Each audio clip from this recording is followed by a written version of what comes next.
السلام علیکم ناظرین، میں محمد اسلم حسین سیاست کی عالمی خبروں میں آپ سب کا استقبال۔ بنگلہ دیش کی سابق وزیر اعظم شیخ حسینہ کے استعفے کے بعد ہزاروں کینیڈینوں نے آج اتوار کو ٹورنٹو کے مرکز میں بنگلہ دیش میں ہندوؤں کے ساتھ پیش آئے تشدد کے خلاف اظہار یکجہتی کے لیے احتجاج درج کرایا۔ کینیڈا کے ڈاؤن ٹاؤن ٹورنٹو میں ہندو، عیسائی، بدھ اور یہودی نژاد کینیڈین جمع ہوئے۔ ٹورنٹو کے ڈاؤن ٹاؤن میں ہوئے مظاہرے میں لوگ "ہمیں انصاف چاہیے، بنگلہ دیش" کے نعرے لگاتے ہوئے دیکھے گئے۔ مظاہرین نے کینیڈا کی حکومت پر زور دیا کہ وہ بنگلہ دیش میں ہندوؤں کی حفاظت کے لیے ڈھاکہ حکومت پر دباؤ ڈالے۔ مظاہرین میں سے ایک نے افسوس کا اظہار کیا کہ انہوں نے ٹورنٹو میں بنگلہ دیشی مساجد کو بھی ای میلز بھیجے ہیں، لیکن انہوں نے ابھی تک کوئی جواب نہیں دیا۔ لبنان کی جنگجو تنظیم حزب اللہ نے گزشتہ 24 گھنٹوں کے دوران اسرائیلی فوج کے خلاف 10 جنگی کارروائیاں انجام دی ہیں، جن میں بالائی گلیلی میں بستیوں میں بڑے پیمانے پر میزائل حملے بھی شامل ہیں۔ حزب اللہ کے بیانات کے مطابق لبنان اسرائیلی سرحد پر متعدد ویژول کنٹرول سسٹم تباہ ہو گئے اور اسرائیلی فوج کے 4 مضبوط ٹھکانوں پر میزائل حملے کیے گئے۔ گزشتہ شام بھی حزب اللہ نے ڈرون کا استعمال کرتے ہوئے صافی شہر کے جنوب مغرب میں واقع ملٹری لاجسٹک بیس پر حملہ کیا تھا۔ ایک بیان کے مطابق اسرائیلی فوج نے اس کے جواب میں 16 بستیوں کو نشانہ بنایا۔ اسرائیلی فضائیہ کے ایک طیارے نے بیروت کے اوپر دھماکوں کی آوازوں کی مانند رکاوٹ کو تباہ کر دیا۔ واضح ہے کہ اکتوبر 2023 میں غزہ کی پٹی میں اسرائیلی فوج کی کارروائی کے آغاز کے بعد سے اسرائیلی لبنان سرحد پر صورتحال کشیدہ ہے۔ اسرائیلی فوج اور حزب اللہ کے جنگجو سرحد سے متصل علاقوں میں روزانہ ایک دوسرے کے ٹھکانوں پر گولہ باری کر رہے ہیں۔ لبنانی وزارت خارجہ کے مطابق اسرائیل کی جانب سے گولہ باری کے بعد جنوبی لبنان میں تقریباً 1 لاکھ افراد اپنا گھر بار چھوڑنے پر مجبور ہو گئے، جبکہ اسرائیلی فریق نے شمالی اسرائیل کے تقریباً 80,000 باشندوں کے ایسی ہی صورتحال میں نقل مکانی کی اطلاع دی ہے۔ اسرائیلی فوج نے غزہ کی پٹی کے جنوبی شہر خان یونس کے ایک اور علاقے کو خالی کرنے کا حکم جاری کیا۔ اسرائیل کے فوجی ترجمان اویخ آڈرے نے social media plate form x سے جاری کردہ بیان میں کہا ہے کہ 36ویں بلاک کے رہائشی فوری طور پر علاقہ خالی کر دیں۔ بیان میں دعویٰ کیا گیا ہے کہ اس علاقے کو اسرائیل پر میزائل فائر اور دہشت گردانہ کارروائیوں کے لیے استعمال کیا گیا ہے، لہٰذا اس علاقے میں رہنا خطرناک ہے۔ انہوں نے الجلا محلے کے رہائشیوں سے بھی کہا ہے کہ اسرائیلی فوج علاقے میں طاقت کا استعمال کرے گی اور محلے کو جنگی علاقہ قبول کیا جائے گا۔ جنگ کے 310ویں دن بھی اسرائیلی فوج غزہ کے مختلف علاقوں پر زمینی، بحری اور فضائی حملے جاری رکھے ہوئے ہیں۔ فوج نے 8 اگست کو بھی خان یونس کے مختلف علاقوں کو خالی کروایا تھا۔ اسرائیلی حکام نے مسجد اقصیٰ کے سابق امام شیخ اکرمہ صبری پر 6 ماہ کے لیے داخلے پر پابندی عائد کر دی ہے، جو کہ یروشلم کے پرانے شہر میں واقع اسلام کا تیسرا مقدس مقام ہے۔ رپورٹ کے مطابق اسرائیلی حکام نے یہ پابندی 8 اگست کو جاری کی۔ یروشلم کے امام پر داخلے پر پابندی حماس کے مقتول سیاسی بیورو چیف اسماعیل ہنیہ کی نماز جنازہ اور خطبے میں ان کی شرکت کے بعد لگائی گئی۔ اس فیصلے کی توثیق ان کے دفاعی وکیل خالد زبارہ نے کی۔ شیخ صابری کو مسجد اور اس کے آس پاس کے علاقوں میں داخلے سے منع کر دیا گیا۔ واضح ہے کہ اسرائیل نے مسجد اقصیٰ کے امام شیخ اکرمہ کو اسماعیل ہنیہ کا ماتم منانے پر گرفتار کیا تھا۔ ایران کے دارالحکومت تہران میں حماس کے سربراہ اسماعیل ہنیہ کے قتل کے بعد صابری نے غائبانہ نماز جنازہ ادا کی تھی اور مسجد میں نماز جمعہ کے اجتماع میں خطبہ دیا تھا۔ شیخ اکرمہ صابری نے تعزیت کا اظہار کیا تھا اور ہانیہ کو شہید قرار دیتے ہوئے کہا کہ یروشلم کے لوگوں نے مسجد اقصیٰ کے منبر سے شہید اسماعیل ہانیہ کا سوگ منایا تھا۔ یورپی یونین نے بطور پناہ گاہ غزہ کے بے گھر شہریوں کے زیر استعمال اسکول پر کیے گئے حملہ اور کم از کم 100 افراد کے قتل کا سبب بننے والے اسرائیلی حملے کے خلاف رد عمل کا اظہار کیا۔ یورپی یونین کے ہائی کمشنر برائے خارجہ تعلقات و سلامتی پالیسی جوزف بوریل نے حملے سے متعلق سوشل میڈیا سے جاری کردہ بیان میں کہا ہے کہ غزہ میں بطور پناہ گاہ مہاجرین کے زیر استعمال اسکول پر اسرائیلی حملے کا مناظر نے مجھے دہشت زدہ کر دیا ہے۔ جوزف بوریل نے کہا ہے کہ 100 فلسطینی اس حملے کی بھینٹ چڑھ گئے ہیں۔ غزہ میں حالیہ ہفتوں کے دوران کم از کم 10 اسکولوں کو نشانہ بنایا گیا اور یہ سب قتل عام بے سبب کیے گئے ہیں۔ جوزف بوریل نے کہا کہ غزہ میں جانی نقصان کی تعداد بھی خوفناک حد تک بڑھ گئی ہے۔ جنگ کے آغاز سے اب تک 40,000 سے زائد فلسطینی شہید ہو چکے ہیں۔ انہوں نے کہا کہ اسرائیل کے انتہائی متعصب وزیر خزانہ سموٹرچ کی طرف سے کسی سمجھوتے کی مخالفت اصل میں اسرائیلی عوام کے مفادات کے بھی منافی ہے۔ مخالفت نے ہمیں آزردہ کیا ہے اور ہم اس کی مذمت کرتے ہیں۔ شہریوں کے قتل کا سدباب کا قیدیوں کی رہائی کا واحد راستہ فائر بندی ہے۔ اقوام متحدہ کے انسانی حقوق آفس نے اسکول پر حملے کی مذمت کی اور امریکہ قومی سلامتی کے ترجمان سین ساٹ نے بھی وائٹ ہاؤس کے انٹرنیٹ صفحے سے جاری کردہ بیان میں حملے پر سخت اندیشوں کا اظہار کیا۔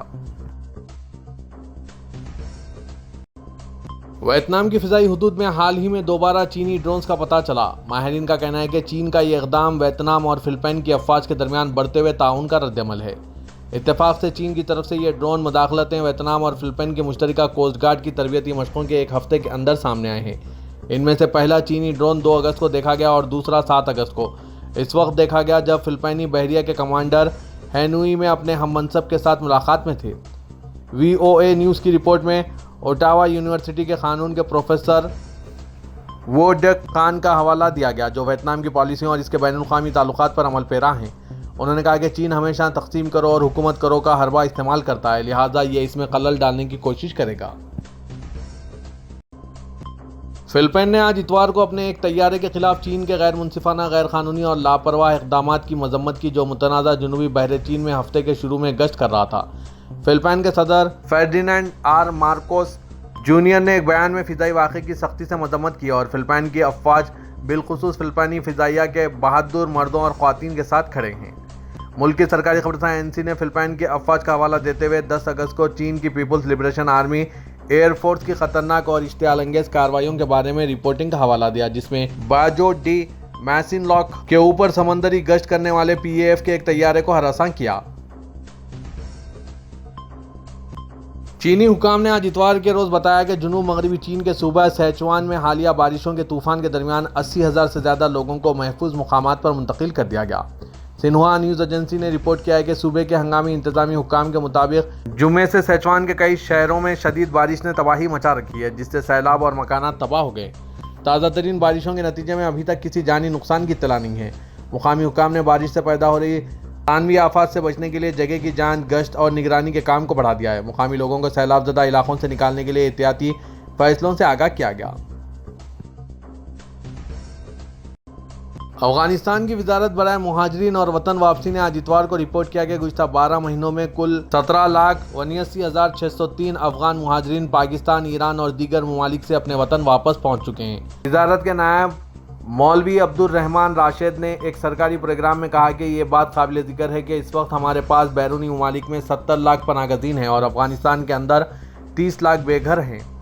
اس وقت ہمارے پاس تقریباً 29 صوبوں میں پناہ گزینوں کے لیے تقریباً 46 ٹاؤن موجود ہے۔ مولوی محمود علق وزارت کے پلان اور پالیسی کے سربراہ ہیں۔ انہوں نے کہا کہ افغان تارکین وطن اور واپس آنے والوں کو درپیش مسائل کو حل کرنے کے لیے وزارت نے اس عرصے کے دوران اپنی شراکت دار تنظیموں، 7 ایجنسیوں اور 14 تعلیمی اداروں کے ساتھ مفاہمت کی 93 یادداشتوں پر دستخط کیے ہیں۔ خادم حرمین شریفین شاہ سلمان بن عبدالعزیز اور ولی عہد شہزادہ محمد بن سلمان نے برازیل میں طیارہ حادثے میں ہوئی ہلاکتوں پر افسوس کا اظہار کیا۔ سعودی پریس ایجنسی کے مطابق سعودی قیادت نے برازیل کے صدر اینیسیو سیلفا کو تعزیتی مکتوب روانہ کیا۔ سعودی قیادت نے برازیل کے صدر کے نام مکتوب میں کہا ہے کہ ہمیں ساؤ پاؤلو میں ہوئے حادثے کی اطلاع ملی، جس پر ہمیں شدید دکھ ہوا ہے۔ غم کی اس گھڑی میں ہم آپ کے ساتھ ہیں اور حادثے میں ہلاک ہونے والوں کے لاحقین کے غم میں برابر کے شریک ہیں۔ امریکہ میں تعینات سعودی سفیر ریما بنت بندر نے الجزائر کی خاتون باکسر ایمان خلیف پر جاری تنقید کے حوالے سے بات کرتے ہوئے کہا ہے کہ رحم دلی اور انسانی وقار کو ہمیشہ غالب رہنا چاہیے۔ عرب نیوز کے مطابق آج پیرس میں منعقد انٹرنیشنل اولمپک کمیٹی کے 142ویں سیشن سے خطاب میں شہزادی ریما بنت بندر نے کہا ہے کہ وہ کمیٹی کا رکن ہوتے ہوئے ایمان خلیف سے متعلق میڈیا پر ہوئے تبصروں پر خاموش نہیں رہ سکتے۔ سعودی سفیر نے کہا ہے کہ وہ ایک خاتون مسلمان اور ایک عرب خاتون کے طور پر اپنے خیالات کا اظہار کر رہی ہیں۔ شہزادی ریما بنت بندر انٹرنیشنل اولمپکس کمیٹی کے رکن ہونے کے علاوہ IOC کے کمیشن برائے صنفی مساوات کا بھی حصہ ہے۔ انہوں نے اپنے خطاب میں کہا ہے کہ وہ تہہ دل سے IOC کے صدر تھامس باخ اور دیگر کی حمایت کرتی ہیں، جنہوں نے 1 اگست کو پیرس 2024 کے باکسنگ یونٹ کو مشترکہ پیغام بھیجا۔ پیرس اولمپک کے دوران ایمان خلیف کو عالمی رہنماؤں، نامور شخصیات کی جانب سے صنفی جانچ پڑتال کا سامنا کرنا پڑا، جنہوں نے ان کی عورت ہونے کی اہلیت پر سوال اٹھائے اور دعویٰ کیا کہ وہ ایک مرد ہیں۔ جمعے کو ایمان خلیف نے خواتین کے ویلٹر ویٹ کیٹیگری کے مقابلے میں چینی حریف یانگ لیو کو 5-0 سے شکست دے کر سونے کا تمغہ اپنے نام کرنے میں کامیاب ہوئی۔ شہزادی ریما بنت بندر نے کہا کہ میرے نظریے کے مطابق حقائق بالکل واضح ہیں۔ ایمان خلیف ایک خاتون ہے، وہ لڑکی کے طور پر پیدا ہوئی تھی اور اپنی ساری زندگی خاتون کے طور پر گزاری، لیکن مشترکہ بیان کے باوجود غلط معلومات کی بنیاد پر مسلسل غلط رپورٹنگ ہوئی، جو بہت زیادہ باعث تکلیف دہ ہے اور یہ نہ صرف ناقابل قبول ہے بلکہ بے حد دکھ پہنچا ہے۔ ابوظہبی میں آج ختم ہوئے IMMAF یعنی یوتھ ورلڈ چیمپئن شپ میں متحدہ عرب امارات کی ٹیم کے مجموعی تمغوں کی تعداد 12 پر طے ہوئی، جس میں 4 سونے، 1 چاندی اور 7 کانسی کے تمغے شامل ہیں۔ مکسڈ مارشل آرٹس میں متحدہ عرب امارات کی ابھرتی ہوئی اسٹار زمزم حمادی نے ہفتے کو IMMAF یوتھ ورلڈ چیمپئن شپ میں اپنے گولڈ میڈل کا دفاع کرتے ہوئے ایک بار پھر اپنے غلبے کا مظاہرہ کیا۔ فائنل میں حمادی نے MMA میں ایک ماسٹر کلاس فراہم کیا، جس نے USA کی زیریٹا سائکس کو شکست دی اور youth A 52 kilo gram division میں متفقہ فیصلے کے ساتھ فتح حاصل کی۔ کل پیر کو متحدہ عرب امارات انٹرنیشنل یوتھ ڈے یعنی عالمی یوم نوجوان کو منانے میں دنیا کے ساتھ اس موضوع کے تحت شامل ہوگا۔ کلک سے ترقی تک پائیدار ترقی کے لیے یوتھ ڈیجیٹل پاتھ ویز۔ یہ دن ہر سال 12 اگست کو منایا جاتا ہے تاکہ نوجوانوں کے مسائل کو بین الاقوامی برادری کی توجہ دلایا جائے اور آج کے عالمی معاشرے میں نوجوانوں کی صلاحیتوں کو بطور شراکت دار منایا جائے۔ یہ نوجوانوں کی شمولیت کو یقینی بنانے کی ضرورت کے بارے میں بیداری پیدا کرنے کا ایک موقع بھی فراہم کرتا ہے جو پائیدار انسانی ترقی کے حصول کے لیے ضروری ہے۔ متحدہ عرب امارات میں نوجوانوں کی توانائی کو بااختیار بنانے، کوالیفائی کرنے اور سرمایہ کاری کے ویژن نے گزشتہ سالوں میں زبردست چھلانگیں حاصل کی، جو فیصلہ سازی کے عمل میں ان کی بڑھتی ہوئی موجودگی اور ملک کی جامع ترقی میں ان کی بہت بہتر شرکت سے واضح تھا۔ ترک صدارتی محکمہ اطلاعات کے سربراہ فخر الدین آلتون نے انسٹاگرام کھلنے کے بعد شیئر کردہ پہلی پوسٹ میں ایران کے دارالحکومت تہران میں قاتلانہ حملے کے نتیجے میں شہید ہوئے حماس کے سیاسی بیورو کے سربراہ اسماعیل ہنیہ کے لیے دعائے رحمت و مغفرت اور جذبات احسان و تشکر کا اظہار کیا۔ انہوں نے کہا کہ میں شہادت کے 10ویں دن اسماعیل ہنیہ شہید کو دعائے رحمت و مغفرت اور جذبات احسان و تشکر کے ساتھ یاد کر رہا ہوں۔ جب تک فلسطین آزاد نہیں ہو جاتا اور انسانیت کے خلاف نسل کشی کا ارتکاب کرنے والے سزا نہیں پا لیتے، صدر ترکی رجب طیب اردوغان کی زیر قیادت ہماری جدوجہد جاری رہے گی۔ ترکیہ میں آئینی تبدیلی کے بعد 10 اگست 2014 کو پہلی دفعہ براہ راست عوامی ووٹوں سے منتخب ہونے کے بعد صدر ترکی رجب طیب اردوغان اپنے عہدہ صدارت کے 10 سال پورے کر چکے ہیں۔ اس اہم دن کی مناسبت سے صدر اردوغان کے سوشل میڈیا پیج سے خصوصی پیغام جاری کیا گیا۔ پیغام میں آج صدارتی مقام سے عوامی خدمت کے 10 سال پورے ہو گئے ہیں، ان کے الفاظ استعمال کیے گئے ہیں۔ مزید کہا گیا ہے کہ صدر ترکی رجب طیب اردوغان ملت کی رضا سے 10 سال قبل آج کے دن ملک کے 12ویں صدر منتخب ہوئے تھے۔ پیغام کے ساتھ 10 سالہ صدارتی دور کے دوران صدر اردوغان کی تصاویر بھی شیئر کی گئی۔ بنگلہ دیش میں سید رفعت احمد نے آج اتوار کے دن بنگلہ دیش کے نئے چیف جسٹس کی حیثیت سے حلف لیا۔ ایک دن قبل طلبہ کے الٹیمیٹم پر چیف جسٹس عبدالحسن مستعفی ہو گئے تھے۔ عبدالحسن اور سپریم کورٹ ایپلیٹ ڈویژن کے 5 دیگر ججز نے شیخ حسینہ حکومت کے زوال کے 5 دن بعد ہفتے کے دن استعفیٰ دے دیا تھا۔ سید رفعت احمد نے مقامی وقت کے مطابق آج اتوار کو 12:45 کے آس پاس صدر کی سرکاری قیامگاہ کے دربار ہال میں منعقدہ تقریب میں چیف جسٹس کی حیثیت سے حلف لیا۔ اخبار ڈیلی نیوز نے یہ اطلاع دی۔ صدر محمد شہاب الدین نے انہیں حلف دلایا۔ چیف ایڈوائزر پروفیسر محمد یونس نے، جو عبوری حکومت کے سربراہ ہیں، تقریب میں شرکت کی۔ صدر شہاب الدین نے ہفتے کے دن جسٹس سید رفعت احمد کو بنگلہ دیش کا 25واں چیف جسٹس مقرر کیا تھا۔